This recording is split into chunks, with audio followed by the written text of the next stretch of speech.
MRP अर्थात कमाल किरकोळ किंमत या व्यवस्थेच्या नावाखाली ग्राहकांची आर्थिक लूट होत असल्याचा आरोप करत अखिल भारतीय ग्राहक पंचायतच्या यवतमाळ जिल्हा शाखेने आज बस स्टँड चौकात धरणे आंदोलन केले। ग्राहकांच्या हितासाठी एमआरपी कायद्यात तातडीने सुधारणा करण्याची मागणी यावेळी करण्यात आली। काय आहेत आंदोलनकर्त्यांच्या प्रमुख मागण्या, पाहूया हा विशेष रिपोर्ट। अखिल भारतीय ग्राहक पंचायतच्या यवतमाळ जिल्हा शाखेच्या वतीने शुक्रवारी शहरातील बस स्टँड चौकात धरणे आंदोलन करण्यात आले। या आंदोलनामागील प्रमुख मागणी म्हणजे एमआरपी अर्थात कमाल किरकोळ किंमत कायद्यात सुधारणा करणे।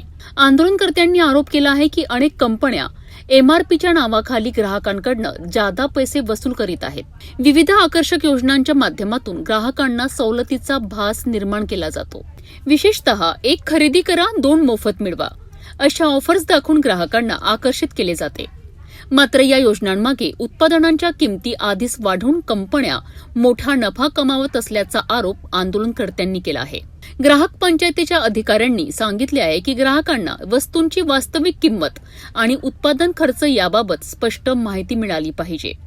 याकरिता पारदर्शक किंमत प्रणाली लागू करणे आवश्यक आहे।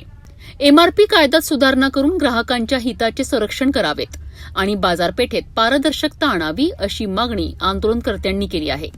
याच मागणीसाठी देशाची राजधानी दिल्ली येथे जंतर मंतरवर देखील धरणे आंदोलन आयोजित करण्यात आले असल्याची माहिती यावेळी देण्यात आली।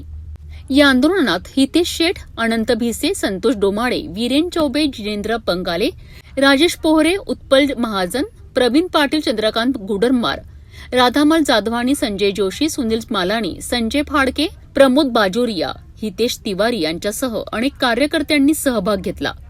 एमआरपी कायद्यात सुधारणा करून ग्राहकांना अधिक पारदर्शक आणि न्याय किंमत व्यवस्था मिळावी अशी मागणी ग्राहक पंचायताने केली आहे।